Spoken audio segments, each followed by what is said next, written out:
Weapon Master គឺជាអ្នកដែលតែងតែប្រមូលជាមួយនឹងអាវុធទាំងអស់នៅជុំវិញចក្រវាឡរបស់យើងប៉ុន្តែម្ដងនឹងដែរ Weapon Master នឹងគឺចង់មកលួចជាមួយនឹងនាឡិការបស់ Ben ដើម្បីយកទៅកែច្នៃធ្វើជាមួយនឹងអាវុធថ្មី Kevin នឹងគឺចង់សួរថា Weapon Master នឹងមកធ្វើអីប៉ុន្តែត្រូវបាន Weapon Master នឹងបាញ់ជាមួយនឹង Kevin របស់យើងទៀត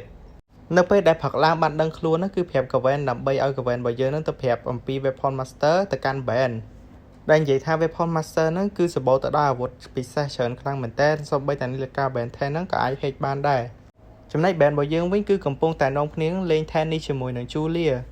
ហើយនៅពេលដែលកំពុងលេង tennis មួយគ្នានឹងគឺវាយជាមួយនឹង Julia អត់ឈ្នះទេអញ្ចឹងក៏បានប្រែកន្លះទៅជា Echo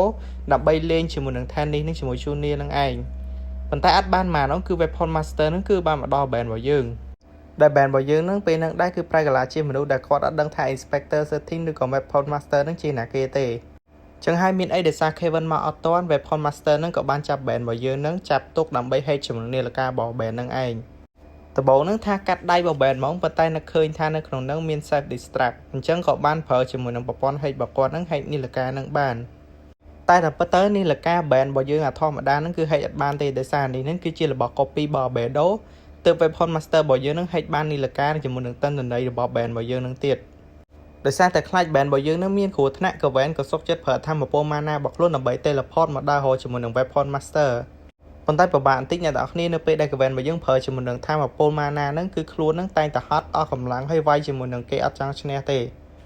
េប៉ុន្តែដោយសារតែក្នុងនឹងគឺជា ship របស់ Inspector 13 ឬក៏ Weapon Master ហ្នឹងគឺឃើញថាពីរអ្នកហ្នឹងពិបាកវាយខ្លាំងមែនទែនដោយសារនៅក្នុងហ្នឹងអាតាហ្នឹងគ្រប់គ្រងអ្វីក៏បានដែរ Kevin របស់យើងហ្នឹងគឺខំប្រឹងប្រើវេទមន្តដើម្បីជួយ Ben របស់យើងប៉ុន្តែនៅពេលដែល Ben ប្រើជាមួយនាឡិកាហ្នឹងបែរជានាឡិកា error ហើយអត់ប្រែកន្លះជាមួយនឹងខ្លួនឯងបែរទៅជាប្រែកន្លះជាមួយនឹង Kevin ជាមួយនឹង Kevin វិញប៉ុន្តែអាហ្នឹងក៏អត់ប្រយោជន៍ដែរអ្នកទាំងអស់គ្នាដោយសារតែ Kevin ជាមួយនឹង Kevin អត់ដែលប្រើជាមួយនឹងធម្មពលហ្នឹងទេចឹងហើយអត់ចេះប្រើជាមួយនឹងធម្មពល Diamond Head ហើយក៏អត់ចេះហោះប្រើជាមួយនឹង Jet Ray ដែរប៉ុន្តែគឺអត់អីវិញដោយសារតែ Kevin របស់យើងនឹងបានប្រើជាមួយនឹងធម្មពល Mana ដើម្បីជួយទាំងពីរនាក់ហ្នឹងដោយសារតែ Kevin ជាមួយនឹង Kevin បានចេញពីកន្លែងហ្នឹងហើយអញ្ចឹងហើយ Ben របស់យើងនឹងគឺខំវាយជាមួយនឹងអាតាហ្នឹងដែលអត់បានប្រើនាឡិការបស់ខ្លួនទេចឹងហើយគឺវាយជាមួយនឹងអាតាហ្នឹងអត់ឈ្នះទេទោះបី Ben របស់យើងនឹងអត់មានធម្មពលនាឡិកាក៏ដោយក៏ Ben របស់យើងនឹងនៅចេះជាមួយនឹងក្បាច់គុណតៃខ្វាន់ដូហើយមិនធម្មតាប៉ុណ្្នឹងទេ Ben របស់យើងក៏រៀងឆ្លាតដែរបានទៅលួចជាមួយនឹងរបស់របររបស់ Weapon Master ហ្នឹងដើម្បីវាយជាមួយនឹង Weapon Master វិញទៀតហើយឃើញថានៅក្នុង ship ឬក៏នៅក្នុងយានអវកាសរបស់គាត់នឹងសម្បូរទៅដោយអាវុធជាច្រើនខ្លាំងមែនទែនដោយសារតែគាត់នឹងដើររើសជាមួយនឹងអាវុធផ្សេងៗដើម្បីយកវាមកកែច្នៃធ្វើអញ្ចឹងហើយទើបគាត់ចង់លួចជាមួយនឹងនាឡិការបស់ Ben ដោយសារតែនាឡិកានឹងខូចអញ្ចឹងនៅពេលដែល Ben ប្រែកាយពីរនាក់នឹងក៏ប្រែកាយដូចគ្នាប៉ុន្តែនៅពេលហ្នឹងដែរ Ben របស់យើងក៏អាចនិយាយទៅកាន់ពីរនាក់ហ្នឹងដោយសារពីរនាក់ហ្នឹងមានជាមួយនឹង Flammer Badge របស់ខ្លួនហើយសំខាន់ថា Kevin ជាមួយនឹង Kevin កំពុងទៅឲ្យ Ben របស់យើងហ្នឹងចុចនាឡិកាញ៉ៃញ៉ៃធ្វើឲ្យពីរនាក់ហ្នឹងបើកឡាន Wave ពេញហ្នឹងធ្វើឲ្យបុកនេះបុកនោះឡើងពេញហ្នឹងទៀត Kevin ជាមួយនឹង Kevin ហ្នឹងគឺមកដល់ជាមួយនឹងអាកន្លែង Weapon Master ហ្នឹងហើយប៉ុន្តែពីរនាក់ហ្នឹងអត់អាចវាយចូលជាមួយកន្លែងហ្នឹងបានទេដោយសារតែវាហ្នឹងតាន់ខ្លាំងមែនតើហើយអ្វីដែលសំខាន់ទៀតហ្នឹងពីរនាក់ហ្នឹងអត់ចេះប្រើជាមួយនឹង Alien ហ្នឹងទេជាពិសេស Kevin របស់យើងហ្នឹងគឺស្អប់ជាមួយនឹង Walmart ខ្លាំងមែនតើប៉ុន្តែនៅពេលដែល Ben របស់យើងប្រែកន្លះម្ដងទៀតហ្នឹងគឺធ្វើឲ្យ Kevin ជាមួយនឹង Kevin របស់យើងហ្នឹងខ្លាចទៅជា Very Big ហើយ Humongousaur ដែលជា Alien ដែលមានកម្លាំងខ្លាំងទាំងពីរប៉ុន្តែ Ben របស់យើងនៅក្នុងហ្នឹងគឺអត់ដឹងអីទេថា Kevin ជាមួយនឹង Kevin ប្រែកន្លះជាអីគឺអត់ដឹងហ្មងចឹងហើយក៏បានចុចម្ដងទៀតនៅពេលដែលចុចម្ដងទៀតហ្នឹង Kevin របស់យើងគឺខ្លាចទៅជាអាប់ឆាំងហើយចំណែក Kevin វិញគឺខ្លាចជាមួយនឹង Alien មួយដែលមានឈ្មោះថា Thanobot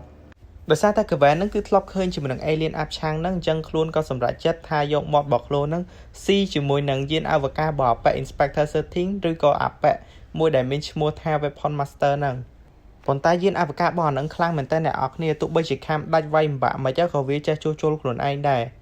ប៉ុន្តែ Kevin មានរូបរាងទូចទើប Kevin របស់យើងហ្នឹងអាចហោះចូលជាមួយនឹងក្នុងហ្នឹងបាន Kevin ក៏បានបើកទ្វារពីក្នុងហើយ Kevin របស់យើងក៏អាចចូលបានមួយទៀតហើយក៏បានប្រើកម្លាំងរបស់ខ្លួនហ្នឹងដើម្បីជួយ Ben របស់យើងដែរចឹងហើយ Ben ក៏បានចុចប៊ូតុងនាឡិកាម្ដងទៀតដើម្បីឲ្យ Kevin ជាមួយនឹង Kevin ហ្នឹងអាចវាយឈ្នះជាមួយនឹង Robot ហើយជាមួយនឹង Apex Inspector 13 ហ្នឹងឲ្យបានបន្ទាប់មកបានសន្ទុះមកនាឡិកា Ben របស់យើងហ្នឹងគឺបានជួសជុលបានរួចសម្រាប់ហើយចឹង Ben ក៏បានប្រែកន្លះពីរនាក់ហ្នឹងឲ្យខ្លះជាមនុស្សវិញហើយក៏បានប្រែកន្លះទៅជាដៃ4ដើម្បីវាយជាមួយនឹង Apex Inspector 13 ហ្នឹងនិយាយទៅ Ben វាយជាមួយអាតាហ្នឹងឡើងលឿនហ្មងអ្នកនរគ្នាឲ្យតានាឡិកាហ្នឹងមានថាមកពោវិញភ្លាម Ben របស់យើងគឺវាយឈ្នះជាមួយនឹងអាតាហ្នឹងវិញភ្លាមហើយអេពីសូតយើងគឺខ្លីអ្នកនរគ្នាហើយវាក៏ចប់ត្រឹមហ្នឹងដែរ អ្នកនរគ្នាចូលចិត្តវីដេអូរបស់ខ្ញុំកុំភ្លេច like ជាមួយនឹង subscribe ផងអរគុណអ្នកនរគ្នាខ្លាំងមែនទែន Goodbye and good luck